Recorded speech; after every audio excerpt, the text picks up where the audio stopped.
Bon, Cornel, qu'est-ce qu'on fait? On monte la structure en bois? Allez, je t'aide. On va faire ça à deux. Elle va où cette planche? Là-haut? Ils ont l'habitude et le coup de main. Il y en a zéro. Oui, comme ça, là, nous veut. Christian et son voisin Cornel viennent d'arriver dans ce camp Rome, illégal. Dans cette zone industrielle de Saint-Ouen, ils construisent de nouvelles cabanes. Ces matériaux, on les trouve dans la rue, là où les gens les jettent. Car leurs anciennes bicoques viennent d'être détruites dans un autre camp juste à côté, à Saint-Denis. Expulsion, reconstruction et ainsi de suite. Les autorités attendent qu'on reconstruise pour détruire ce qu'on a pu faire. Elles ne veulent pas nous aider. Christian est arrivé de Roumanie en France il y a 2 ans. Citoyen européen, les Roms ont le droit de travailler dans certains métiers avec un titre de séjour et une autorisation. Voici sa maison. Et ici, c'est chez vous? Oui, je suis ici, habité ici. Je montais hier soir. Vous dormez à combien de personnes ici? Ici? Combien de personnes on dormait ici? 2, 4, 6. 6 personnes. Avec les enfants, avec les madame, avec les neveux, avec les cousins. Pour gagner quelques dizaines d'euros par jour, Christian fait des numéros de cirque dans la rue, ramasse de la ferraille ou est homme de ménage. On n'a rien apporté de Roumanie. En fait, on veut s'intégrer, faire table rase, avoir une nouvelle vie ici en France.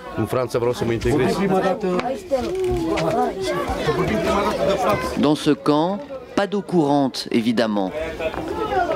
Il faut acheter l'eau en bouteille ou aller à la pompe. Et pour l'électricité, on utilise de petits générateurs. 500 Roms vivent ici depuis 2 mois. En France, ils seraient 15 à 20 000. La minorité la plus pauvre d'Europe. Depuis des années, au cœur de l'actualité. Incendie. Des campements de Roms avec des gens qui vivent dans des conditions épouvantables. Expulsion. Et avec moi, la loi, elle s'applique partout et fermement. La communauté Rome, souvent assimilée à la mendicité ou à la délinquance, fait irruption régulièrement dans le débat politique. Les actes de délinquance commis par des individus de nationalité roumaine ont augmenté de 138% pour la seule ville de Paris. 15% de la délinquance des mineurs à Paris aujourd'hui est le fait de jeunes Roumains. Moi, je ne renonce pas. Je ne renonce pas à de la solidarité vis-à-vis de la communauté rome, mais je ne renonce pas non plus à défendre les riverains qui ne peuvent pas accepter des situations lorsqu'elles deviennent insupportables. Aucune politique publique pour l'instant n'a réussi ni à améliorer la situation, ni à apaiser les passions. Pendant ce temps, les Roms, eux, continuent à vivre au jour le jour. Nous avons tenté de suivre le quotidien de quelques familles de ce camp de Saint-Ouen.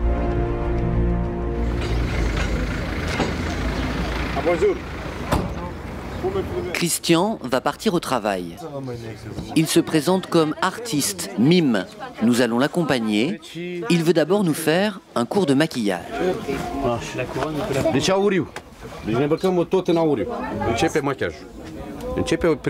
Tu commences à te maquiller en mettant les premières couches de peinture dorée sur le visage. Ça commence avec cette crème acrylique. Après, il faut attendre environ 15 minutes pour pouvoir mettre la deuxième couche de maquillage.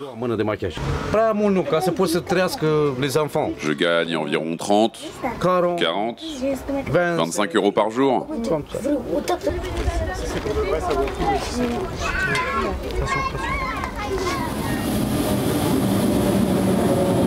Tous les jours donc, Christian file au cœur du Paris touristique. Son voisin, Georges, l'accompagne. Il le présente comme son assistant. L'un des métiers de Christian, c'est de jouer la statue dorée devant le centre Pompidou.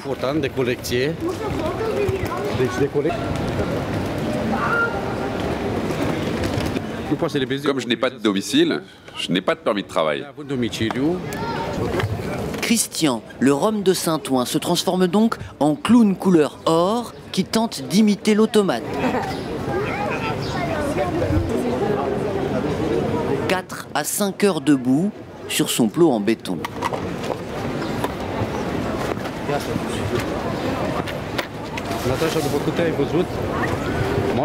Il y a des touristes qui prennent des photos et qui donnent pas d'argent.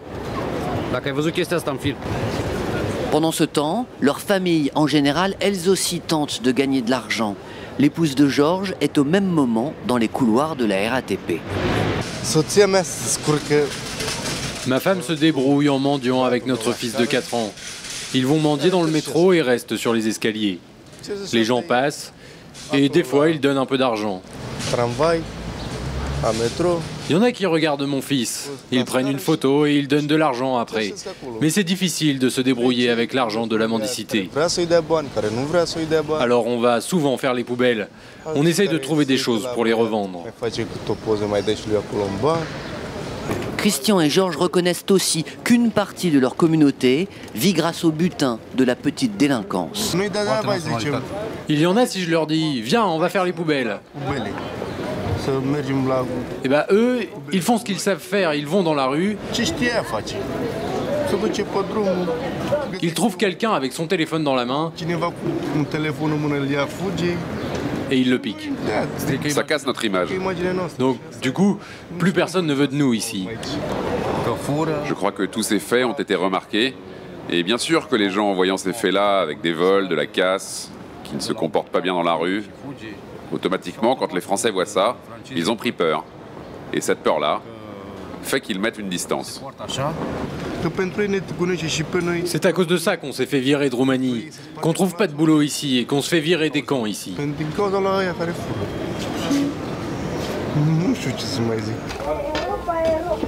Le camp de Georges et Christian, justement, à Saint-Ouen, risque d'être évacué.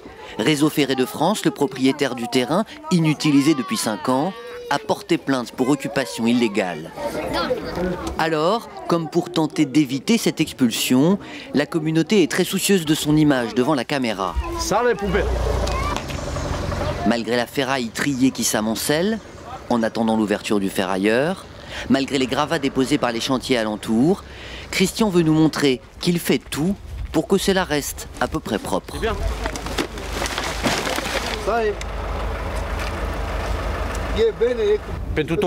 La propreté, c'est important, surtout pour les enfants. On ne veut pas qu'il y ait de microbes ici.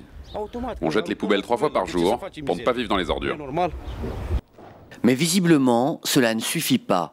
Pour les habitants de la commune de Saint-Ouen, dans ce département de Seine-Saint-Denis, qui à lui seul accueille 7500 Roms, la présence de ces camps de fortune est souvent perçue comme une nuisance. La mairie fait tout pour qu'un programme d'insertion de 7 familles puisse être mené à bien. Madame le maire ne veut pas stigmatiser la communauté, mais elle reconnaît que le camp illégal est un fardeau. Le principal objet de tension, c'est le fait que la question de la récupération est quelque chose d'énorme pour les Roms, ce qu'on peut tous comprendre. Sauf que pour récupérer, il faut aller le chercher dans toutes les poubelles qui sont sur la voie publique et qu'après ça génère pour les habitants comme pour les gens qui travaillent sur la voie publique des conflits évidents parce que tout est par terre, parce que voilà, et parce qu'il y a un travail de tri, il y a des tas de choses comme ça. Donc ça pose des problèmes aux habitants et ce sont des problèmes légitimes. Saint-Ouen se sent bien seul face à la question Rome et ça fait des années que ça dure. Il n'y a pas de volonté politique aujourd'hui de prendre en compte le problème des Roms.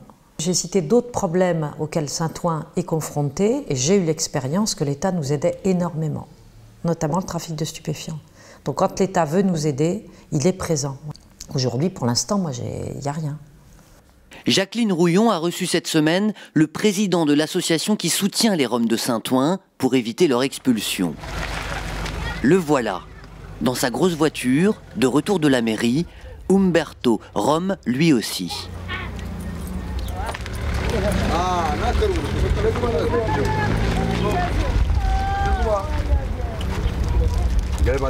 Salut les gars, je sors juste de l'hôtel de ville où j'ai vu le maire. On a discuté de la situation.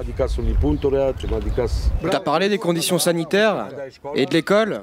Parce que moi j'ai 4 enfants. Les enfants, ballottés d'un camp à l'autre, accompagnant parfois les parents qui vont mendier, connaissent une scolarité extrêmement chaotique. La mairie nous a dit qu'il fallait qu'on voie pour la scolarisation des enfants. Donc j'ai bon espoir qu'au mois de septembre, on va pouvoir scolariser quelques enfants. Et bon, la mairie, elle voudrait bien l'évacuation du campement rapidement, mais bon, comme il y a une décision de justice et on est dans l'attente de la décision de justice. Dans quelques jours, les Roms de Saint-Ouen ont rendez-vous au tribunal de Bobigny qui doit décider si le camp sera ou non expulsé. Si demain matin on expulse cette baraque-là, on la démolit, le gars des fois avec un peu de chance il a le temps de retirer son matelas, la seule solution pour 3-4 jours c'est de s'installer sur le bord de la route avec son matelas. Donc quelle est la meilleure habitation? Le bord du trottoir avec un matelas ou la petite baraque qu'il y a ici? Ça fait plus d'un mois qu'on est là. Comment veux-tu qu'on vive? C'est très difficile. Les autorités nous promènent d'un endroit à l'autre. Qu'il pleuve, qu'il neige, elles s'en foutent. Je ne comprends pas très bien à quoi ça rime. C'est le jour de l'audience. Avec Umberto, le président de l'association Rome, une poignée d'hommes du camp de Saint-Ouen accompagnent leur avocate. Pendant l'audience, comme pour se rassurer, Cornel plaide sa cause dans les couloirs.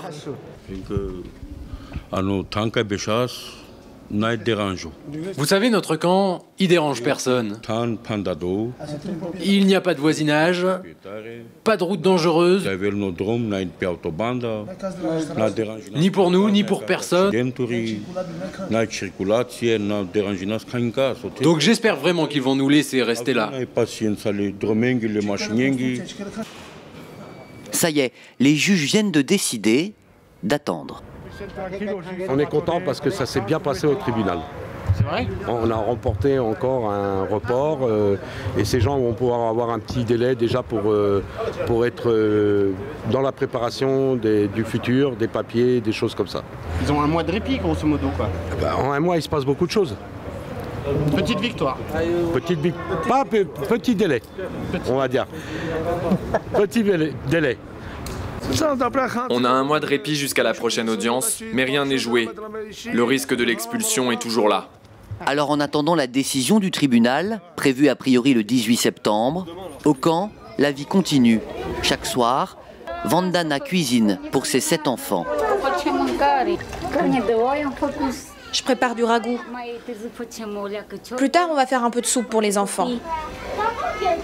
On a acheté du lait, on fait des pâtes. On leur donne ce qu'on peut.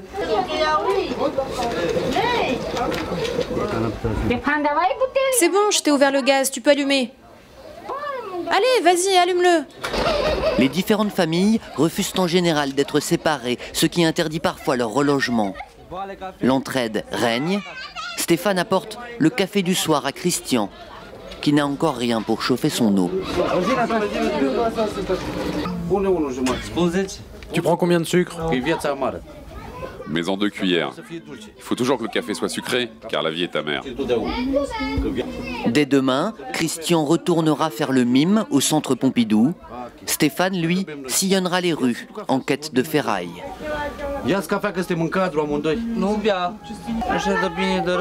Demain, moi, je prends mon chariot et je vais dans la rue chercher de la ferraille ou des rebuts. Tu peux gagner 5, 10 euros les bons jours. Parfois, tu vas mendier. C'est ça notre vie. L'année prochaine, les dernières restrictions aux possibilités des Roms de travailler en France doivent être levées. Les Roms auront alors les mêmes droits que n'importe quel citoyen européen.